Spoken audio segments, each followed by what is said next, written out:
Israeli হামলায় গাজায় আর কিছুই অবশিষ্ট নেই। সম্প্রতি জাতিসংঘ ও ইউরোপীয় ইউনিয়নের যৌথ মূল্যায়নে তুলে ধরা হয়েছে গাজা পুনর্গঠনের হিসাব নিকাশ। Gaza rapid damage and needs assessment বলছে উপত্যকার পুনরুদ্ধার ও পুনর্গঠনের প্রয়োজন প্রায় ৭১.৪ বিলিয়ন ডলার। শুধু অবকাঠামোগত ক্ষতির পরিমাণই ৩৫.২ বিলিয়ন ডলার। এর মধ্যে প্রথম ১৮ মাসেই জরুরি সেবা পুনরায় চালু, অবকাঠামো মেরামত ও অর্থনীতি সচল করতে লাগবে ২৬.৩ বিলিয়ন ডলার। অন্যদিকে সামাজিক ও অর্থনৈতিক ক্ষতি দাঁড়িয়েছে ২২.৭ বিলিয়ন ডলার। গাজার অর্থনীতি এরই মধ্যে ৮৪% সংকুচিত হয়েছে, যা দীর্ঘমেয়াদী পুনরুদ্ধারকে আরও কঠিন করে তুলছে। প্রায় ৩ বছর ধরে চলা ইসরায়েলের বর্বরতায় গাজার ৯০% অবকাঠামো ক্ষতিগ্রস্ত হয়েছে। ৩,৭১,০০০-এর বেশি ঘরবাড়ি ধ্বংস বা ক্ষতিগ্রস্ত, অর্ধেকের বেশি হাসপাতাল অচল এবং প্রায় সব স্কুলই বিধ্বস্ত।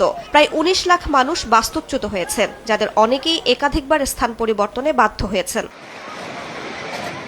এই সংখ্যা শুধু তাৎক্ষণিক ক্ষতি নয়, গাজার মানব উন্নয়নকে প্রায় ৭৭ বছর পিছিয়ে দিয়েছে বলে মূল্যায়নে উল্লেখ করা হয়েছে। জীবনযাত্রা, খাদ্য নিরাপত্তা, আয়, লিঙ্গ সমতা সব ক্ষেত্রেই ভয়াবহ অবনতি হয়েছে।